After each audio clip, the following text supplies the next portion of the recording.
ಈ ಹಬ್ಬದ ಬ್ಯುಸಿಯಲ್ಲಿ ಬೇಳೆ ಒಬ್ಬಟ್ಟು ಮಾಡಬೇಕಂದ್ರೆ ತುಂಬ ಟೈಮ್ ತೊಗೊಂಡ್ಬಿಡತ್ತೆ ಅಲ್ವಾ. ಸೊ ಅದಕ್ಕೋಸ್ಕರ ಪಾಕ ಏನೋ ತೆಗಿಯೋ ಅವಶ್ಯಕತೆ ಇಲ್ದಿರೋಂಥ ಈ ಶೇಂಗಾ ಹೋಳಿಗೆನ ಒಂದ್ಸರಿ ಟ್ರೈ ಮಾಡಿ. ಫಸ್ಟ್ ಟೈಮ್ ಮಾಡೋರು ಸಹ ಪರ್ಫೆಕ್ಟಾಗಿ ಮಾಡ್ಕೋಬೋದು.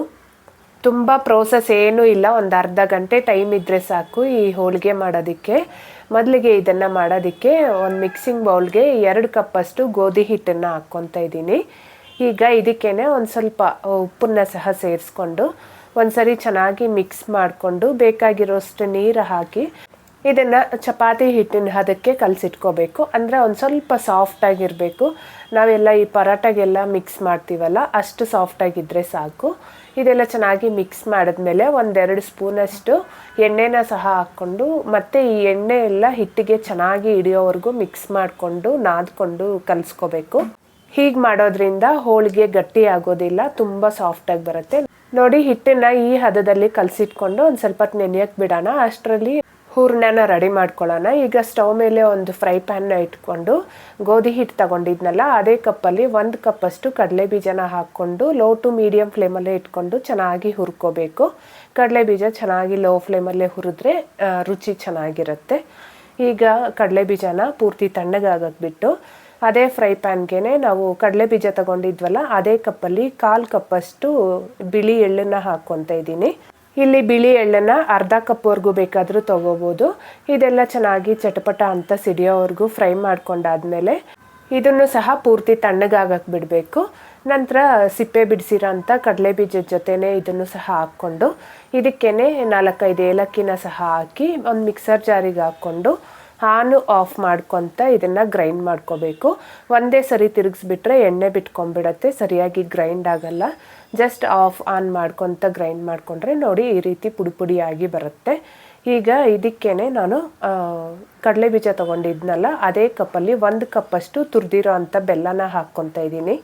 ನಾನು ತೊಗೊಂಡಿರೋ ಮೆಷರ್ಮೆಂಟು ಸ್ವೀಟ್ ಪರ್ಫೆಕ್ಟಾಗಿ ಬರುತ್ತೆ. ಈ ಬೆಲ್ಲನ ಕಡಲೆ ಬೀಜದ ಪುಡಿ ಜೊತೆ ಸ್ವಲ್ಪ ಮಿಕ್ಸ್ ಮಾಡಿಕೊಂಡು ನಂತರ ಆಫ್ ಆನ್ ಮಾಡ್ಕೊತ ಗ್ರೈಂಡ್ ಮಾಡ್ಕೋಬೇಕು. ನೋಡಿ ಈ ರೀತಿ ಪುಡಿ ಪುಡಿಯಾಗಿ ಇರಬೇಕು.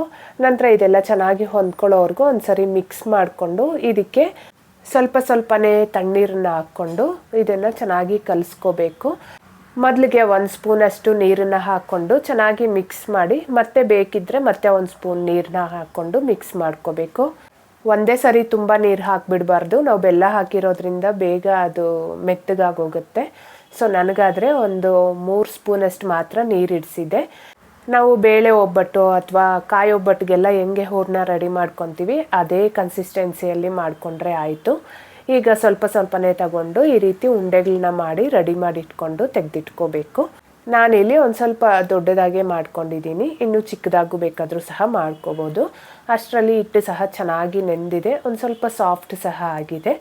ಈ ಚಪಾತಿ ಹಿಟ್ಟು ತುಂಬ ತೆಳುವಾಗೂ ಇರಬಾರ್ದು, ತುಂಬ ಗಟ್ಟಿಯಾಗೂ ಸಹ ಇರಬಾರ್ದು. ಈ ವಿಡಿಯೋದಲ್ಲಿ ತೋರಿಸ್ತಾ ಇರೋ ಥರ ಈ ಕನ್ಸಿಸ್ಟೆನ್ಸಿಯಲ್ಲಿದ್ದರೆ ಕರೆಕ್ಟಾಗಿ ಬರುತ್ತೆ. ಈಗ ಒಂದು ಸ್ವಲ್ಪ ಹಿಟ್ಟನ್ನು ತಗೊಂಡು ಈ ರೀತಿ ವಿಡಿಯೋದಲ್ಲಿ ತೋರಿಸ್ತಾ ಇರೋ ಥರ ಒಂದು ಸ್ವಲ್ಪ ಕಪ್ ಶೇಪಲ್ಲಿ ಮಾಡ್ಕೋಬೇಕು.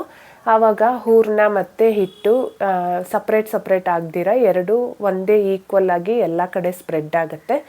ನೋಡಿ ಈ ರೀತಿ ಹೂರಣನ ಇಟ್ಬಿಟ್ಟು ಇದನ್ನು ಚೆನ್ನಾಗಿ ಈ ರೀತಿ ತಿರುಗಿಸ್ಕೊತ ಕ್ಲೋಸ್ ಮಾಡ್ಕೋಬೇಕು.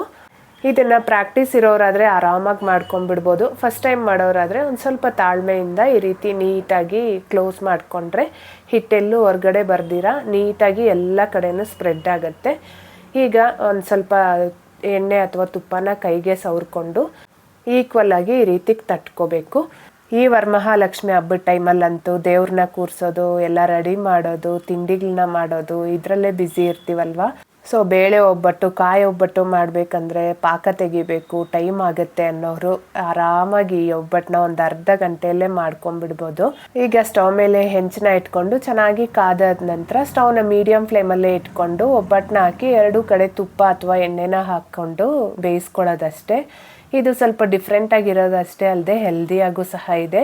ಖಂಡಿತ ಇದೇ ರೀತಿ ನೀವು ಸಹ ಒಂದ್ಸರಿ ಟ್ರೈ ಮಾಡಿ ನೋಡಿ. ಇಷ್ಟ ಆಗಿದ್ದರೆ ಮಾತ್ರ ಮಿಸ್ ಮಾಡದೆ ವಿಡಿಯೋನ ಲೈಕ್ ಮಾಡಿ, ಹಾಗೆ ಚಾನಲ್ನ ಸಬ್ಸ್ಕ್ರೈಬ್ ಮಾಡೋದನ್ನು ಮರಿಬೇಡಿ. Thank you.